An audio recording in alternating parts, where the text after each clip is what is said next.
यह बाघ और काले भालू के बीच जीवन मरण की लड़ाई है। इस भूमि का अधिपति बनने के लिए बाघ ने छलांग लगाई और अचानक घुस आए काले भालू पर पूरी ताकत से झपट पड़ा। लेकिन वयस्क काला भालू आसान नहीं होता। भले ही बाघ लगातार भीषण हमले करता रहा, फिर भी वह भालू को जरा भी नुकसान नहीं पहुंचा सका, इसलिए वह इसे जल्दी निपटाना चाहता था।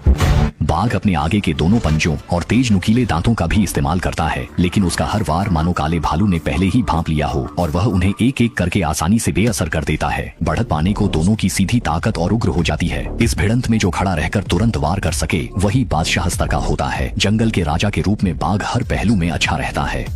हमले की रफ्तार हो या बचाव, दोनों चरम पर हैं। फिर भी बाघ की ताकत कितनी भी जबरदस्त हो, मोटी खाल और मजबूत देह वाला, साल भर घने पहाड़ों और जंगलों में घूमने वाला काला भालू, उसके सामने बाघ के लिए उसे कम समय में हराना उतना ही मुश्किल है। जैसा कि सब जानते हैं, काले भालू के भयावह पंजों का वार बल लगभग 600 किलोग्राम तक पहुंच सकता है।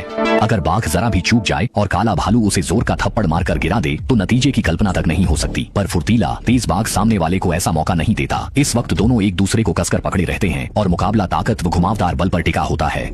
किसी भी पक्ष को जोर से उछालकर फेंक दिया जाए तो यह मजाक नहीं है। कम से कम हालत में भी कमर बचाना मुश्किल है, गंभीर हालत में वहीं ढेर होना तय है। इसलिए दोनों पक्ष मजबूती से एक दूसरे को जकड़े रहते हैं और प्रतिद्वंद्वी के अहम हिस्सों को पूरी ताकत से दबाए रखते हैं। लेकिन लंबी लड़ाई बाघ की खासियत नहीं। इसके बाद बाघ ने अपने वजन से काले भालू को जोर से दबाने की कोशिश की।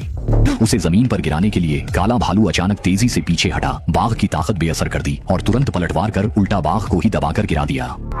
बाघ तेजी से खुद को छुड़ाकर बस कोई और तो पोकाऊ तलाश सकता था।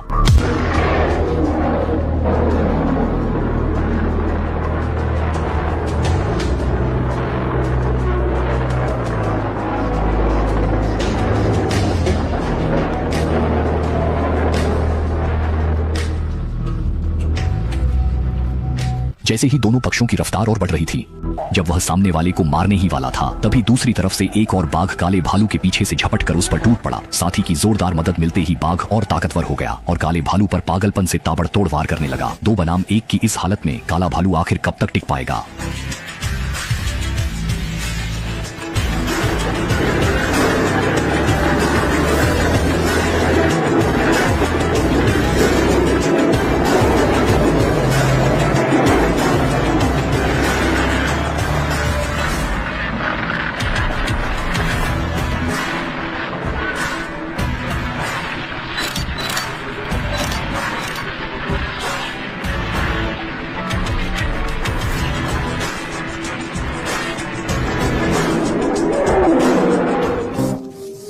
करारी हार, यह खून खराबे वाला जीवन मरण का संघर्ष भी उड़ती धूल में धीरे धीरे फीका पड़कर शांत पड़ गया।